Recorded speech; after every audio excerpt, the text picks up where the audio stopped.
रुद्र के कमरे से बाहर निकलता है तो देखता है कि रुद्र तन्वी को देखे जा रहा था और तन्वी रुद्र को। ओ, कहाँ खो गया रुद्र?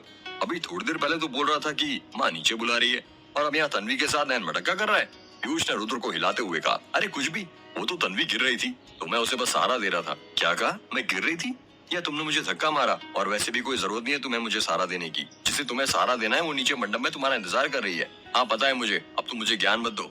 ज्ञान तो देना ही पड़ेगा ना, तुम इतने बड़े बेवकूफ जो ठहरे।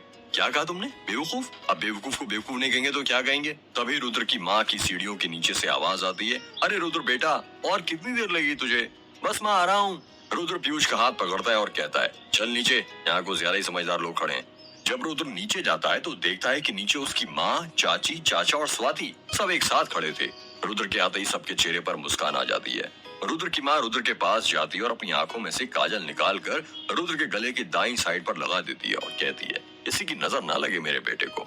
नहीं लगेगी दीदी, हमारा रुद्र खूब छान दिख रहा है। मुझे तो डर है कि कहीं रुद्र को मेरी नजर ना लग जाए। इतना कहकर आयशा हंसने लगती है और 3 बार जमीन पर थूकती है। थू थू थू। आयशा को यूं अचानक थूकता देख रुद्र पूछता है, ये आप क्या कर रही हैं चाची? कहीं मेरी नजर ना लग जाए तुझे, इसलिए थूक रही हूँ बेटा। बड़े बुजुर्गों ने कहा है, ऐसा करने से परिवार के सदस्य को परिवार वालों की नजर नहीं लगती है। आप बीना चाची मेरी कितनी फिक्र करती हैं। अरे कैसे नहीं करूं, तू भी तो मेरा बेटा ही है ना। बचपन से जितना तू दीदी के पास नहीं रहा उससे कहीं ज्यादा मेरे पास रहा है। और भूल गया, बचपन में तेरी कंघी और तेरे बालों पर तेल मैं ही ला कर देती थी। याद है चाची? मैं थोड़ी आपको भूल सकता हूँ। रुद्र अपनी चाची से बातें ही कर रहा था कि तभी वहाँ पर तन्वी, अर्जुन, समीर और अनन्या सीढ़ियों से नीचे उतरते हुए आते हैं। अनन्या रुद्र को ऊपर से नीचे तक देखती हुई कहती है, आज तो हीरो लग रहा है तू। वो तो मैं हूँ ही, रुद्र ने कहा। अरे कोई मुझे भी देख लो, मैं भी किसी हीरो से कम नहीं लग रहा हूँ, पीयूष ने कहा। हाँ सही कहा, एकदम हाथी दिख रहा है, अनन्या ने कहा। अनन्या की बात सुनकर सभी लोग हंसने लगते हैं। क्या कहा तुमने? समीर के हाथ में कैमरा था, वो कहता है, चलो अब जल्दी से सबकी एक ग्रुप फोटो हो जाए। हाँ क्यों नहीं भैया, मुझे तो फोटो खिंचाने का बहुत शौक है। मैं पहले ही बोल देती हूँ, आपको आज मेरी बहुत सारी फोटो खींचनी पड़ेंगी, स्वाति ने कहा। हाँ हाँ खींच दूंगा गुड़िया, समीर ने कहा। सब लोग एक साथ खड़े होने लगते हैं और जाने अनजाने में तन्वी रुद्र के बगल में खड़ी हो जाती है। जब समीर फोटो खींच रहा होता है तब उसे एहसास होता है कि वो रुद्र के जस्ट बगल में खड़ी है। वो रुद्र के बगल से हटने लगती है, तभी समीर कहता है, क्या कर रही हो तन्वी, हिला क्यों रही हो? मुझे फोटो खींचना है, वीडियो नहीं बनाना तुम्हारा। सभी लोग एक साथ स्माइल करते हैं और समीर उनकी फोटो खींच देता है। 2 मिनट ऐसे ही रहना सब, समीर ने कहा। क्या हुआ समीर अब? अनन्या ने कहा। अरे पागल, मुझे भी तो फोटो में आने दे, एक सेल्फी ले लेता हूँ मैं अपने मोबाइल से। समीर अपनी पैंट की जेब से अपना मोबाइल निकालता है और सेल्फी लेने लगता है। बस बेटा हो गया, वरना यदि यहीं पर फोटो खींचते रहोगे तो रुद्र की शादी की फोटो कब खींचोगे? रुद्र की माँ ने कहा। जी आंटी जी हो गया बस। आयशा रुद्र की माँ को शादी का सेहरा देते हुए कहती है, लो दीदी इसे पहना दीजिए रुद्र को, वक्त निकलता जा रहा है। रुद्र की माँ वो सेहरा अपने हाथ में लेती है और रुद्र को पहना देती है। अब बाहर चलें, सारे मेहमान और पंडित जी इंतजार कर रहे हैं, संतोष ने कहा। हाँ चलते हैं, रुद्र ने कहा और वो वहाँ से जाने लगता है। तभी आयशा कहती है, अरे रुक रुद्र बेटा। क्या हुआ चाची? दूल्हा ऐसे मंडप में नहीं जाता है। फिर कैसे जाता है? रस्म के मुताबिक दूल्हे को अपनी माँ के दाहिने हाथ की सबसे छोटी उंगली पकड़कर मंडप तक जाना रहता है। ऐसा क्यों चाची? ऐसा इसलिए बेटा क्योंकि बचपन में जब तुझे चलना नहीं आता था तो तुम्हारी माँ ने ही तुम्हारा हाथ पकड़कर चलना सिखाया था, और आज तो तुम अपनी जिंदगी के नए पड़ाव में कदम रखने जा रहे हो, तो माँ का साथ तो होना ही चाहिए ना। और हमारे इसमें ये रीति रिवाज बरसों से चला आ रहा है। अच्छा, रुद्र ने कहा। रस्म के मुताबिक रुद्र अपनी माँ के दाहिने हाथ की सबसे छोटी उंगली पकड़ता है और अपनी माँ के साथ गार्डन में लगे मंडप के पास जाने लगता है। उन्हीं के पीछे पीछे बाकी सब लोग जाने लगते हैं। मंडप के बीच में हवन कुंड बना था और उसी के पास पंडित जी बैठकर मंत्र पढ़ रहे थे। वर को बैठाइए, पंडित जी कहते हैं। रुद्र मंडप के अंदर जाकर बैठ जाता है। रुद्र के सभी दोस्त लोग मंडप के सामने लाइन से खड़े थे। बस सिर्फ समीर था जो उनके साथ नहीं था, वो रुद्र की फोटो खींचने में बिजी था। यार ये शादी में हमेशा 7 फेरे और 7 वादे ही क्यों होते हैं? 8 भी तो हो सकते हैं ना। और ये जीने मरने का वादा भी करते हैं, तो बस 7 जन्मों तक का ही क्यों करते हैं? अनन्या कहती है, क्योंकि 8वें जन्म में पति पत्नी को झेल नहीं पाता।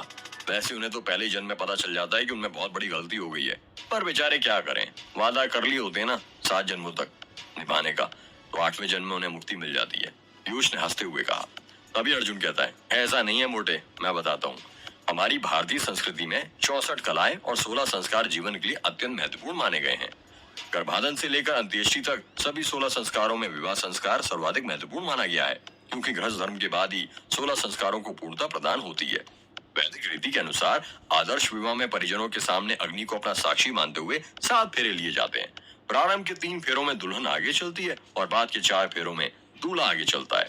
जब तक 7 फेरे पूर्ण नहीं होते तब तक विवाह पूरा नहीं होता। इन 7 फेरों को सप्तपदी भी कहा जाता है। 7 इसलिए क्योंकि वर्ष एवं महीनों के कालखंडों को 7 दिनांक के सप्ताह में विभाजित किया जाता है।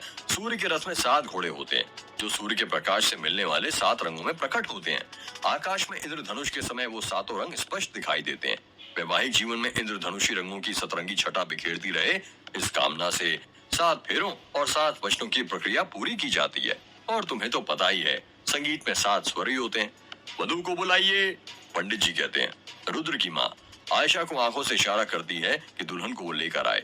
आयशा अपनी जेठानी का इशारा समझ जाती है और दुल्हन को लेने जाने लगती है। कुछ ही समय बाद आयशा लाल रंग की साड़ी में दुल्हन को लेकर आती है।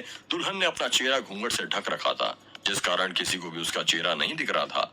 आयशा ने अपने हाथ दुल्हन के कंधों पर रखे थे और उसके साथ साथ धीरे धीरे कदम बढ़ा रही थी। दुल्हन के पैरों की पायल की आवाज उतने शोर में भी अलग ही सुनाई दे रही थी। छम छम छम। दुल्हन को आता देख पीयूष तन्वी से बोलता है, देख तन्वी आ गई तेरी सौतन। तन्वी पीयूष को घूरने लगती है। क्या बोला मोटे तूने? अनन्या ने कहा, कुछ भी तो नहीं, मैं तो बस मजाक कर रहा था। तभी अर्जुन कहता है, तुम लोगों ने एक बात नोटिस की क्या? सबने एक साथ कहा, हिंदू रिवाज के अनुसार दुल्हन की माया लड़की के घर वाले उसे मंडप तक लाते हैं, लेकिन रुद्र की चाची उसे लेकर क्यों आई? वो तो लड़की वालों की तरफ से है ना। हो सकता है होने वाली दुल्हन रुद्र की चाची की रिश्तेदार हो।